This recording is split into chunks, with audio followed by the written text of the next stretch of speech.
টানা ৪০ দিন হামলা করেও ইরানকে দমাতে পারেনি যুক্তরাষ্ট্র, আর তাই ১৩ এপ্রিল থেকে তেহরানের বন্দরগুলোতে নৌ অবরোধ আরোপ করে ওয়াশিংটন। অর্থাৎ এই অবরোধের ফলে ইরানগামী কোনো জাহাজ বা ইরান থেকে আগত কোনো জাহাজ পারস্য উপসাগরীয় অঞ্চলে চলাচল করতে পারবে না এবং সন্দেহভাজন জাহাজগুলোকে যুক্তরাষ্ট্রের নৌবাহিনী আটকে দিচ্ছে। ওয়াশিংটনের মূল লক্ষ্যই ছিল হরমুজ প্রণালীতে ইরানের কার্যক্রম বন্ধ করা এবং মধ্যপ্রাচ্যে প্রভাবশালী এই দেশটিকে অর্থনৈতিকভাবে একদম ভেঙে ফেলা। যুক্তরাষ্ট্রের প্রেসিডেন্ট ডোনাল্ড ট্রাম্প দাবি করেছেন যে এই নৌ অবরোধের কারণে ইরান আর্থিকভাবে ভেঙে পড়েছে এবং দেশটি প্রতিদিন লাখ লাখ ডলার হারাচ্ছে। তিনি এও বলেছেন যে অবরোধের কারণে ইরান শীঘ্রই বড় ধরনের সংকটে পড়বে। কিন্তু আসলেই কি তাই? এই অবরোধের কারণে ইরান কি সত্যিই সংকটে পড়েছে? এই অবরোধে আসলে কতদিন ইরান টিকে থাকতে পারবে? মধ্যপ্রাচ্যের তেল সমৃদ্ধ এই দেশটি অবরোধে কতটুকু ক্ষতিগ্রস্ত হচ্ছে?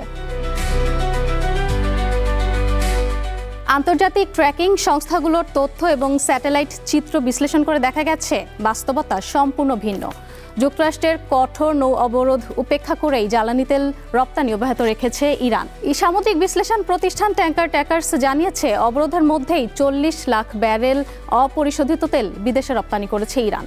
নতুন করে রপ্তানির জন্য তেহরানের তেল টার্মিনালগুলোতে লোড হচ্ছে আরও ৪৬ লাখ ব্যারেল তেল।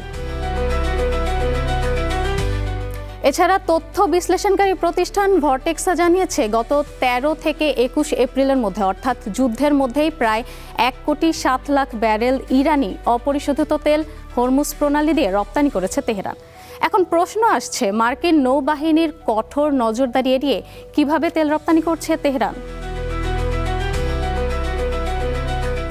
আন্তর্জাতিক ট্র্যাকিং সংস্থাগুলোর দাবি, নজরদারি এড়াতে অনেক ট্যাঙ্কার তাদের ট্রান্সপন্ডার অর্থাৎ অবস্থান নির্দেশক যন্ত্র বন্ধ করে অন্ধকার পথে চলাচল করছে।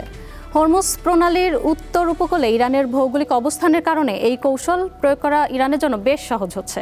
এছাড়া ইরান পুরনো কিংবা অব্যবহৃত ট্যাঙ্কার ব্যবহার করেই তেল পরিবহন করছে। এমনকি মাঝ সমুদ্রে এক জাহাজ থেকে অন্য জাহাজে তেল স্থানান্তর করে তেলের উৎস গোপন করে তেল রপ্তানি করছে দেশটি। বাণিজ্য ও তথ্য বিশ্লেষক সংস্থা কেপলারের তথ্যমতে গত ১৫ থেকে ১৪ এপ্রিল পর্যন্ত ইরান ৫,৫২,০০,০০০ ব্যারেলের বেশি তেল রপ্তানি করেছে। মার্চ মাসে যুদ্ধের মধ্যেই তেল রপ্তানি থেকে অন্তত $৪৯৭ কোটি আয় করেছে দেশটি।